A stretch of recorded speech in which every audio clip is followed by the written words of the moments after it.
wanaagsan daawadayaal halkani waa channelka oo idin soo gudbinaya wararkii ugu dambeeyay ee Soomaaliya iyo caalamka. Waa talaado taariikhdu waxay ku beegan tahay 13 bisha 10 Oktoobar sanadka 2020.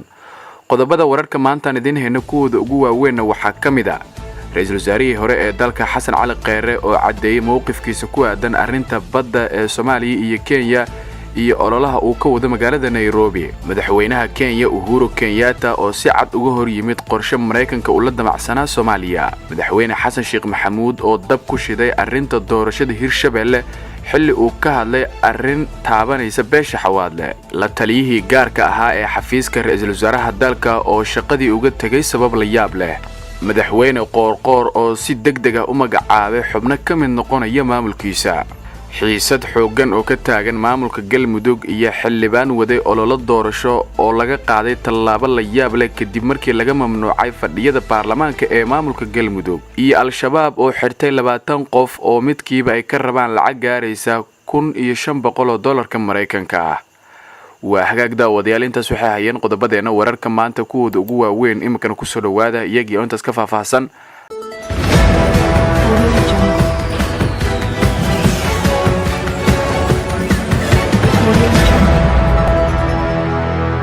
waad mahadsantiin daawadayaal mar kale soo dhawaada waxaan ku bilaabayaa wararkeena maanta.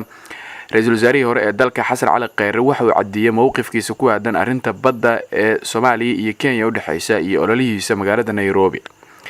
Ra'iisul Wasaarihii hore ee dalka Xasan Cali Kheyre ayaa muddo 7 ku dhow ku sugan magaalada Nairobi ee caasimadda Kenya halkaasi oo uu ka wado ololaha doorashada ee musharaxnimadiisa.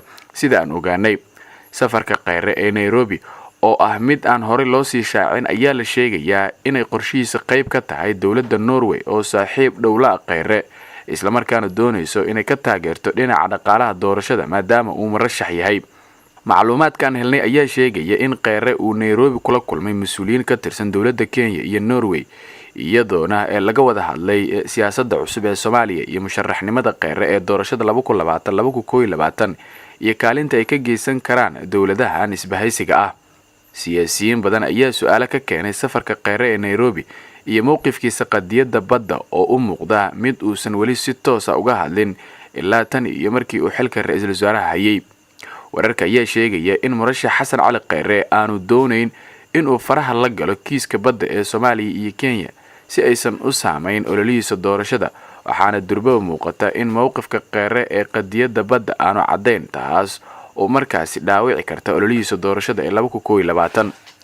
Dawladda Kenya ayaa doonaysa in arrinta badda ee taala maxkamadda Hague lagu dhameeyo wada hadal diblomaasiyadeed, waxaana tan iyo markii ay kiiska badda la geeyay maxkamadda ICJ xumaaday xiriirka u dhaxeeya labadaasi dawladood. Uhuru Kenyatta waxa uu ka hor yimid qorshe Mareykanka uu la damacsanaa Soomaaliya. Madaxweynaha Kenya Uhuru Kenyatta ayaa mar kale diiday in Mareykanka ay duqeymo ka fuliyaan gudaha ee dalka Kenya, duqeymahaas oo la beegsanayo ururka Al-Shabaab. Madaxweynaha ayaa yiri haddii aan ogolaano in diyaaradaha Mareykanka duqeymo ka fuliyaan waxaan noqon doonaa sida waxa Soomaaliya ka dhaca maalin waliba boqolaal shacab ah dhintaan, marka ma ogolin in madaxda Soomaaliya oo kale aan noqono. hadalka madaxweynaha ayaa ku soo aadaya iyadoo xilli joogta ay tahay duqeynta Mareykanka uu ka fuliyo Soomaaliya taas oo shacab fara badan ay markaasi ku dhamaadaan. dhinaca kale madaxweyne Xasan Sheekh Maxamuud ayaa waxa uu dab ku sii shiday arrinta doorashada ee maamulka Hirshabelle. ilo ku dhow madaxweyne Xasan Sheekh Maxamuud kana tirsanaa mas'uuliyiintii dawladdiisa ayaa waxay xaqiijiyeen in aanay jirin in madaxweyne Xasan iyo maamulkiisa ay beesha Xawaadle u saxiixeen madaxweynenimada maamulka Hirshabelle. Xasan Sheekh Maxamuud oo abtiyaashiis yihiin Xawaadle ayaa u muuqda mid dhabar jabin sameeyay oo beesha Abgaal u sii fududeyn karta in madaxweynaha ay markaasi noqdaan. waxaa jirtay warqad meelo badan lagu arkayay, waxaana tani ay dadejin kartaa in 11 beel ee Hirshabelle dhisatay ay mid waliba markaasi ka baxdo lana laalo maamulka xarunta waa magaalada Jowhar ee gobolka Shabeellaha Dhexe. kulan weyne ayaa la filayaa in beesha Xawaadle isugu yimaadaan isla marhaantana ay uga hadlaan arrinta ku saabsan xilka madaxweynenimada oo haatan markaasi lagu haysto beesha Xawaadle. La taliyihii gaarka ahaa ee xafiiska Ra'iisul Wasaaraha dalkana shaqadii ayuu isaga tagay. La taliyihii gaarka ahaa ee xafiiska Ra'iisul Wasaaraha Soomaaliya Cabdi Baaruud ayaa shaqadii isaga tagay waxa uu shaaciyay inuu iska casilay kasiimad ahaanshiyaha xafiiskaas. cabdi baaruud ayaa qoraal kooban oo uu soo dhigay bartiisa Twitter-ka waxa uu ku sheegay in intii uu shaqeynayay in wax badan uu markaasi ka bartay balse hadda uu macsalaameeyay saaxiibadii shaqada markaasi ay ka wada mid ahaayeen. kama hadlin sababta uu shaqada uga tagay, hase yeeshee qoraal uu soo dhigay boggiisa Twitter-ka ayaa waxa uu ku sheegay in intii uu jooga xafiiska ra'iisul wasaaraha uu wax badan markaasi ka bartay. la taliye cabdi baaruud waxa uu ka mid ahaa xubnihii la shaqeyn jiray ra'iisul wasaarihii hore ee dalka ee shaqada laga ceyriyay Xasan Cali Kheyre oo dhowaan markaasi xafiiska uu kala wareegay ra'iisul wasaare Rooble kadib markii ay kalsoonida kala laabteen xildhibaanada golaha shacabka. iscasilaada cabdi baaruud ayaa sidoo kale imaanaysa iyadoo ay shaqada xafiiska ra'iisul wasaaraha isaga tageen badanaa xubnihii la shaqeyn jiray Kheyre. waxaa jira warar sheegaya in cadaadis gooni ah la saaray shaqaalihi xafiiskaas ee sida dhow la shaqeyn jiray ra'iisul wasaarihii hore ee dalka. waxaa xusid mudan in xogayaha joogtada ah ee xafiiska ra'iisul wasaaraha Cabdirasaaq Xuseen Aadan Caato uu xilka qaadistii Kheyre kadib xadgudub kula kacay dad ka shaqeynayay xafiiska ra'iisul wasaaraha intii uu joogay Xasan Cali Kheyre. madaxweyne Farmaajo waxa uu kulan la qaatay ehelada ra'iisul wasaarihii hore ee dalka Allah u naxariistay Cali Khaliif. madaxweynaha Jamhuuriyadda Soomaaliya Mudane Maxamed Cabdullaahi Farmaajo ayaa kulan tacsiya la qaatay ehelada iyo qoyska ra'iisul wasaarihii hore ee dalka marxuum Cali Khaliif Galeer ee ka soo qayb galay aaska qaran ee lagu sameeyay Muqdisho. madaxweynaha ayaa la wadaagay qoyska iyo qaraabada marxuumka in maamuuska qaran ee dawladda Soomaaliya ay u sameysay ra'iisul wasaare Cali Khaliif ay ka turjumayso sida shacabka iyo dawladda Soomaaliyeed ay u xasuusan yihiin doorkii uu ka qaatay dawladnimada iyo horumarka dalka. dhankooda ehelada iyo qaraabada marxuumka ee kulanka qaybta ka ahaa ayaa uga mahad celiyay madaxda iyo hay-adaha dawladda federaalka Soomaaliya maqaamka sareeyay ee lagu soo dhaweeyay iyo aaska qaran ee loo sameeyay ra'iisul wasaarihii hore ee dalka Allah u naxariistay Cali Khaliif Galeer oo Muqdisho aas qaran loogu sameeyay. dhinaca kalena waxa ay xiisadii ka taagan tahay ee maamulka Galmudug ee kadib markii xildhibaan ee ka tirsan baarlamaanka maamulkaas laga mamnuucay fadhiyada inuu ka soo qayb galo uu yeelanayo baarlamaanka Galmudug. gudoomiyaha baarlamaanka maamulka Galmudug Mudane Maxamed Nuur Gacal ayaa soo saaray warqad uu fadhiyada baarlamaanka ee uga mamnuucayo xildhibaan ka tirsan golaha wakiilada Galmudug oo khilaaf culus kala dhaxeeyay. xildhibaanka uu gudoomiye Gacal fadhiyada iyo gunadiiba ka mamnuucay waxaa lagu magacaabaa Cabdullaahi Axmed Calasow waxa uuna ka mid ahaa musharaxiintii kula tartamay xilka uu hayo ee gudoomiyaha baarlamaanka Galmudug.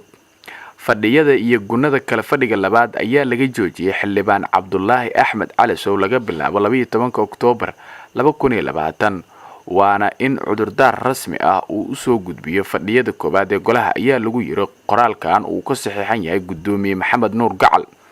maalmihii u dambeeyay waxaa cirka isku sii shareerayay khilaaf u dhaxeeya gudoomiyaha baarlamaanka Galmudug iyo qaar ka mid ah xildhibaanada waxaana jiray abaabulka mooshin ka dhan ah gudoomiyaha oo weli ka soconaya magaalada Dhuusamareeb. guuxa mooshinkaas iyo kulamada xildhibaanada ayaa aad looga dareemaya magaalada Dhuusamareeb waxaana xusid mudan in khilaafkan uu soo jiitamay labadii bilood ee la soo dhaafay. sidoo kale waxaa jira warar sheegaya in madaxtooyada Galmudug ay ku lug leedahay khilaafkan isla markaana uu jiro isku day ah in meesha laga saaro gudoomiyaha baarlamaanka Dr. Maxamed Nuur Gacal. xogta aan helnay waxay intaas ku daraysaa in gudoomiyaha baarlamaanka Galmudug ay madaxtooyada la rabto shakhsi aan hadda kuba jirin baarlamaanka Galmudug balse gudoomiye Gacal markaasi ku hayba. ugu dambeyntii al-shabaab ayaa waxa ay xireen 20 qof oo midkiiba ay ka rabaan lacag gaaraysa $1,500 Mareykanka ah. dagaalyahanada al-shabaab ayaa maalmihii la soo dhaafay lacag waxay ku soo rogeen qaar ka mid ah shacabka ku nool degmada Jalalaqsi ee gobolka Hiiraan. waxaana la soo sheegayaa inay xirteen ku dhawaad 20 qof oo muhiim u ah bulshada deegaankaasi. dadka la xiray ayaa isugu jira odayaal dhaqan, dhalinyaro iyo ganacsato waxaana la sheegay in qofkiiba ay ka rabaan lacag dhan $1,500 Mareykanka ah haddii aysan bixinna ay ku sii xirnaan doonaan saldhig ku yaala galbeedka magaalada oo dadkaas loo qaaday. tuulooyinka dadka laga qabtay ayaa waxaa ka mid ah Xalfooley, Afcad iyo tuulada Shaw. dadka la xiray ayaa dhammaantood waxaa hadda lagu hayaa saldhigga al-shabaab ee ku yaala tuulada Shaw waxaana la soo sheegayaa in al-shabaab ay diideen lacago qabya oo loo geeyay. qoysaska ay ka soo jeedaan dadka xiran ayaa la sheegay in al-shabaab ay u geeyeen 120 neef oo ari ah si ay u soo daayaan dadka xiran balse waxaa diiday al-shabaab. sidoo kale al-shabaab ayaa loo geeyay lacag dhan $4,000 Mareykanka ah waxaana la sheegay in sidoo kale ay diideen iyagoo sheegay in ay sii deyn doonaan dadkaasi ilaa qofkiiba laga dhiibo lacag gaaraysa $1,500. dadka la xiray ayaa ahaa guddi al-shabaab kala macaamilaya lacago baada oo lagu soo rogay bulshada deegaanka iyo amar kale oo ahaa in bulshada halkaas ku nool ay keenaan dhalinyaro ka barbar dagaalanta ururka al-shabaab iyo hubkii ay qaadan lahaayeen.